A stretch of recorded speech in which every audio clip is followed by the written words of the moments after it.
Paz do Senhor, povo de Deus, sejam todos bem-vindos. Estou começando mais uma aula aqui pelo canal Casa do Pão e a proposta dessa série é comentar as lições bíblicas da CPAD, a lição dos adultos, onde que estamos no terceiro trimestre com o tema A Igreja em Jerusalém, Doutrina, Comunhão e Fé, a base para o crescimento da igreja em meio às perseguições.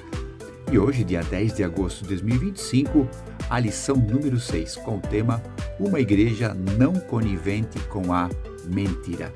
Essa palavra conivente quer dizer que não concorda, não aceita a mentira. O áudio da nossa lição se encontra em Atos capítulo 5, versículo 3. Disse então Pedro: Ananias, por que encheu Satanás o teu coração para que mentisses ao Espírito Santo e retivesses parte do preço da herdade? Verdade prática da nossa lição: como toda forma de engano, a mentira é pecado. Devemos, pois, andar sempre na luz da verdade. Já dizia um amigo meu que a mentira, pelo fato das últimas duas sílabas ser tira, a mentira sempre tira alguma coisa, tira a confiança, tira a credibilidade, enquanto que a verdade vem verde. Se pensa no verde como uma coisa pura, uma coisa honesta, uma coisa certa. Para você ver como essas duas palavras são totalmente contrárias umas às outras. E na introdução da nossa lição, hoje comentaremos o texto de Atos capítulo 5, versículos 1 a 11, dando ênfase a três personagens: Pedro, Ananias e Safira, que era o casal. Nos versículos anteriores, eles relatam que a comunidade cristã em Jerusalém era tão unida ao ponto de que os membros mais ricos, mais abastados, vendiam suas propriedades e davam o dinheiro para os apóstolos, que estes distribuíam aos mais necessitados ou usavam em prol daquela comunidade cristã. Mas no caso de Ananias e Safira, esse casal, alguma coisa não foi feita corretamente, onde que vamos comentar essa história, essa situação que ocorreu ali no livro de Atos, capítulo 5. Tópico 1 da nossa lição: Diabo, o pai da mentira. Então, nesse primeiro tópico, vamos comentar alguma coisa de Lúcifer, o Satanás, o pai da mentira. E a parte 1 do tópico 1 é da natureza satânica mentir. No Evangelho de João, capítulo 8, Jesus está debatendo ali com os fariseus, os líderes religiosos que não aceitavam Jesus Cristo como o Messias enviado de Deus. E esse embate ali, ele fica mostrando que tudo que eles faziam não era nada em prol do ser humano, mas sim com o seu próprio egoísmo, e só se preocupavam com si mesmo, onde que os religiosos criam que eles eram de Deus pelo fato de serem descendentes de Abraão. Jesus diz que realmente eles eram descendentes de Abraão, mas não eram filhos de Abraão. Aí Jesus diz realmente de quem eles eram filhos. O apóstolo João escreveu em João capítulo 8, versículos 42 a 44. Disse-lhe Jesus: se Deus fosse o vosso Pai, certamente me amaríeis, pois que eu saí e vim de Deus, não vim de mim mesmo, mas Ele me enviou. Por que não entendeis a minha linguagem? Por que não podes ouvir a minha palavra? Vós tendes por pai o diabo, e quereis satisfazer os desejos de vosso pai. Ele foi homicida desde o princípio e não se firmou na verdade, porque não há verdade nele, porque ele profere mentira, fala do que é lhe próprio, porque é mentiroso e pai da mentira. Esta palavra desejo ali que Jesus diz para os fariseus que eles faziam o desejo de Satanás, quer dizer, as vontades de Satanás. E quando Jesus diz que ele é o pai da mentira, isso é aquele que gerou a mentira. Então, se eles eram filhos de Satanás, eram de Satanás, então eles foram gerados por Satanás. Olha Jesus batendo de frente com os religiosos judeus, achando que era alguma coisa perante Deus. Aí, pelo fato do diabo ser o pai da mentira, entendemos que ele nunca cria nada. Tudo que você vê que ele faz é porque ele imita. A única coisa que ele realmente criou foi a mentira. Parte 2 do tópico 1, a mentira como ardil do inimigo. A palavra ardil quer dizer engano sorrateiro ou armadilha. E voltando aqui, quando Jesus diz para os fariseus no capítulo 8 de João que eles eram filhos do diabo, que o diabo era pai deles, a palavra diabo quer dizer caluniador, acusador, difamador. Vem do termo grego diabolos, onde que o termo dia quer dizer por meio de e bolos quer dizer lançar, jogar. Então o diabo é aquele que joga uma mentira, joga uma acusação. Mas como que o diabo usa a mentira como uma arma, como um ardil? Em 2 Coríntios capítulo 11, no contexto, Paulo está ali criticando os obreiros que não aceitavam que Paulo doutrinasse aquela igreja.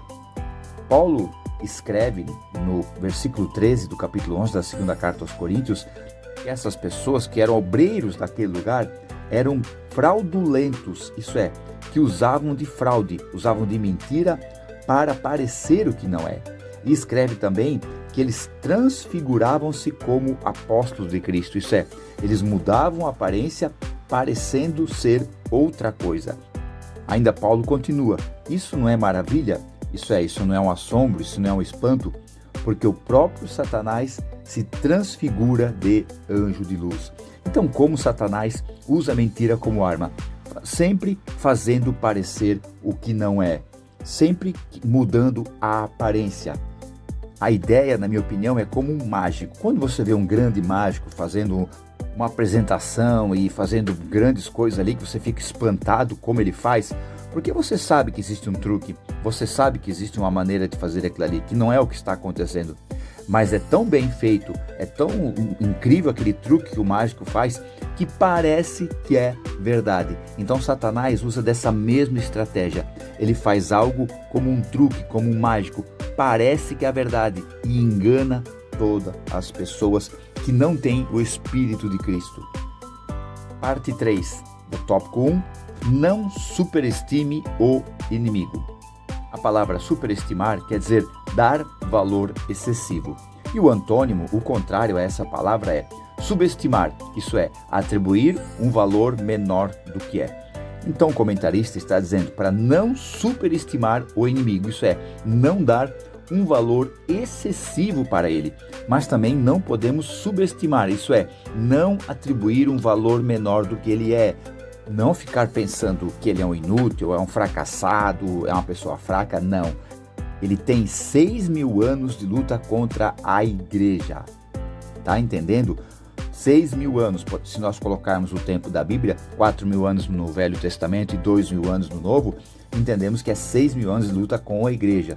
Porque a luta do diabo não é contra Deus, porque isso seria injusto e Deus não é injusto. Você imagina, hipoteticamente falando aqui, um ringue onde o diabo está num lado e Deus do outro, não teria nunca condições. A luta não duraria meio segundo, né, para você entender o que acontece, pois a luta do diabo não é contra Deus, é contra a igreja. Que Paulo escreve na carta aos Efésios, no capítulo 6, versículo 11 e 12. Revesti-vos de toda a armadura de Deus, para que possais estar firmes contra as astutas ciladas do diabo. A palavra astuta quer dizer uma estratégia bem planejada. E olha só porque a guerra é contra a igreja e não contra Deus. No versículo 12, Paulo escreve, porque não temos que lutar contra carne e sangue, isso é, contra pessoas, mas sim contra principados, potestades, príncipes das trevas deste século e hostes espirituais da maldade.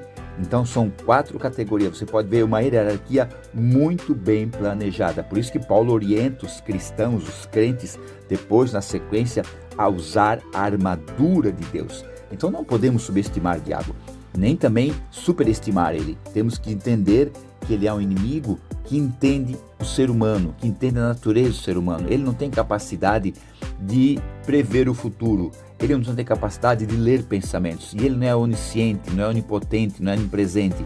Mas ele é um anjo poderoso. Então, se não for Jesus Cristo, se não for a unção do Espírito Santo e não for o Espírito Santo em nós, a igreja não chegaria onde ela está até hoje. Tópico 2 da nossa lição, o cristão e a mentira. Parte 1 do tópico 2, mentir é uma escolha. O significado da palavra escolha é decisão de optar por algo. Então, quando alguém mente, ele está fazendo uma escolha que envolve a sua natureza moral. O diabo, ele não obriga ninguém a fazer nada, porém ele engana, seduz e induz a pessoa a fazer algo. Gênesis capítulo 3, Deus pergunta a Eva por que ela comeu a fruta proibida. E ela diz: a serpente me enganou e eu comi. Essa palavra enganou quer dizer iludiu, traiu a confiança, seduziu, influenciou Eva a tomar aquela decisão errada. Então Eva não foi obrigada a comer a fruta, ela comeu a fruta por escolha dela. Então as pessoas que mentem sabem que estão errando.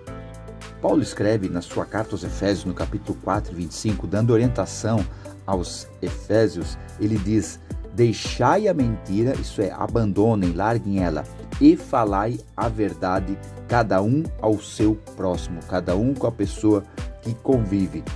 Então, como eu já falei, uma pessoa comum, uma pessoa mesmo não sendo cristão, ela sabe que a mentira é algo errado, ela sabe que traz problemas quando descobrem a mentira. E a pessoa que se converteu a Cristo sabe a gravidade que é mentir. Tanto é que a verdade faz parte da armadura de Deus. Paulo escreve isso em Efésios capítulo 6, versículo 14. Também Paulo fala numa relação daquilo que devemos pensar. Ele diz que devemos pensar naquilo que é verdadeiro. E João escreve na sua primeira carta, no capítulo 2, versículo 21, que nenhuma mentira é da verdade. E a coisa é tão séria que quando João escreve o livro do Apocalipse, no final do livro, no último capítulo 22, no versículo 15, ele diz: quem ficarão de fora da cidade celestial? Os cães, os feiticeiros, os que se prostituem, os homicidas, os idólatras e qualquer que ama e comete a mentira. Parte 2 do tópico 2, atraídos pela mentira. A palavra atraídos quer dizer estão sendo levados, está chamando a atenção, direcionado para um certo lugar. Então a pergunta que fica, já que estamos comentando Atos capítulo 5, por que Ananias e Safira fizeram o que fizeram? Por que eles mentiram? Não temos condições de saber 100% o porquê que eles tiveram essa atitude, mas o que registra as Sagradas Escrituras, podemos entender que eles agiram com hipocrisia e com desejo de prestígio. Eles fingiram entregar tudo aos apóstolos, porque com essa atitude eles ganhariam reputação de como eram pessoas fiéis ao Evangelho. O conceito judaico das ofertas, das altas ofertas, era muito bem visto. Então, como a igreja começou com os judeus, tinha ainda essa ideia. Então, o prestígio era muito importante no meio, por causa dessa ideia judaica. Mas Jesus era totalmente contra isso. E também outra ideia, porque eles agiram assim, foi por egoísmo. Isso é, essa doação não era motivada pelo amor em ajudar o próximo, mas como egoísmo. O texto de Atos capítulo 5, versículo 1 diz que Ananias reteve parte do dinheiro, isso é, apropriação indébita, quer dizer essa palavra reteve. Então, podemos entender que foi um roubo, porque ele estava dando para o Senhor. Posso entender, na minha conjectura, que quando ele viu todo aquele dinheiro da venda dessa propriedade, o seu coração ainda tinha muita coisa do egoísmo. E por isso que houve a influência de Satanás, como Pedro mesmo disse. Porque Satanás encheu o teu coração, Ananias, que está ali no versículo 3. Então Ananias e Safira ainda não estavam íntegros para com Deus, faltava integridade, eles não estavam inteiros para com o Senhor. Havia ainda um trabalhar na vida deles. Eles não estavam completos com o Senhor, por isso agiram como que agiram. Parte 3 do tópico 2, mentir tem consequências. A palavra consequência quer dizer resultado de uma ação ou uma decisão. É algo que acontece quando você toma uma atitude ou decide fazer algo. Quais as consequências então de Ananias e Safira na vida deles? Essas consequências foram imediatas, severas e fatais. Entenda, como eu já falei, eles retiveram parte do valor. Parecia que haviam doado tudo. Estavam agindo com mentira e hipocrisia. O resultado disso, a consequência disso foi o juízo divino instantâneo. O texto de capítulo 5 de Atos diz que por causa da morte de Ananias e Safira, houve grande temor naquela comunidade. Então funcionou como uma prevenção na igreja de Jerusalém. Tanto é que no versículo 13 do capítulo 5 diz que pessoas não ousavam, não tinham coragem de se ajuntar aos discípulos, porque eles mesmos viam que o seu coração não era totalmente íntegro para o Senhor. Eles não tinham certeza se eles iam conseguir ser fiéis. Então, com esse texto da Ananias e Safira, podemos entender que a santidade de Deus é algo muito sério e muito mais a severidade do pecado. Nós temos que procurar ser íntegros para com o Senhor, ser inteiros para com Ele. 100% não vamos conseguir, mas nós temos que ter essa busca dia após dia.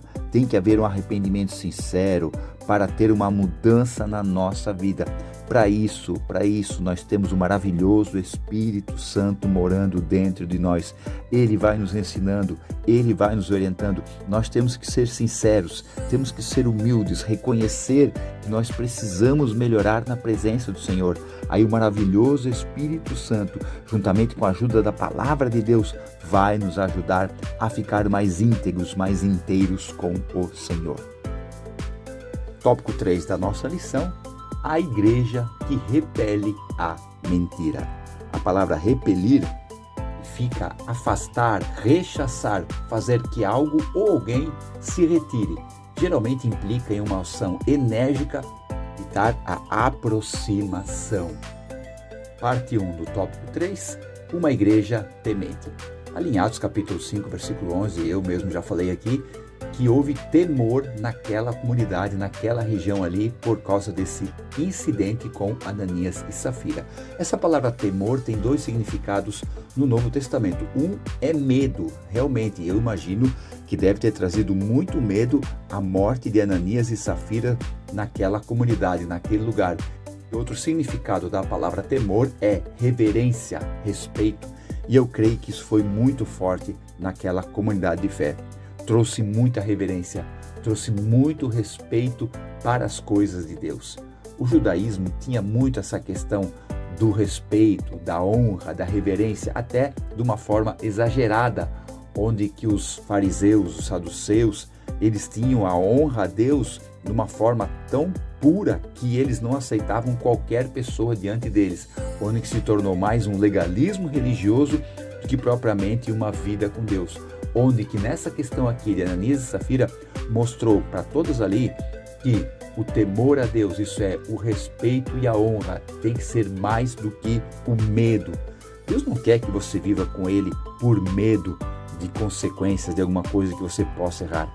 Ele quer que você viva com Ele honrando, respeitando. Isso que é o temor de Deus.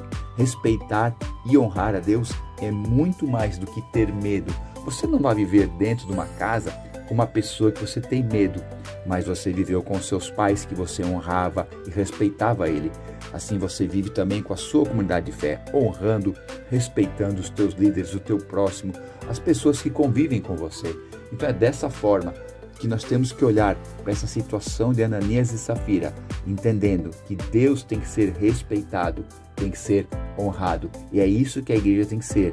Ela tem que ter respeito a Deus, não um culto religioso frio e vazio com uma reverência excessiva, onde não pode nem olhar para o lado, mas um culto alegre, um culto avivado, um culto que a felicidade está ali exposta naquela comunidade de fé, sempre tendo respeito e honra a Deus.